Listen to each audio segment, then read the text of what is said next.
dito sa komunidad ninyo. Okay? So para maiwasan yan, meron po tayong mga estudyante. Okay? Papaliwanag sa inyo kung paano nyo maiiwasan yung ibang sakit. Okay? So ang Skill Power Institute po ay isang non-profit, non-stock institution na kung saan ay nag-offer po kami ng mga napakamurang tuition fee doon sa eskwelahan namin. Okay? Nag-offer din po kami ng iba't ibang kurso. Okay, meron pong mga BS, yung pwede kayong magturo, gusto nyo maging guro, mga bata. Sino gusto maging teacher dito? Ayan, nakatulad ko. Okay? Gusto nyo rin maging caregiver, nakatulad nila yung mga naka-blue. Meron din po tayo nun.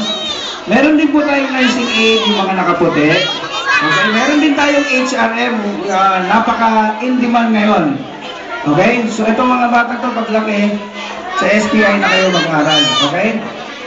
So in case wala po tayong kakayahan para makapagbayad ng tuition fee, pwede po kayo lumapit doon sa barangay ninyo.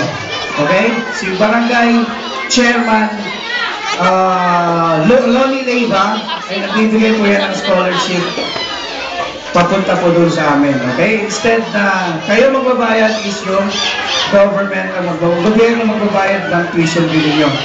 Okay? Punta lang po kayo doon sa second floor, sa Lores Country Plaza. Kaya ang pangalan po ng eskwelahan natin is Skill Power Institute. Okay? So muli po, magandang umaga. At maraming salamat sa inyo.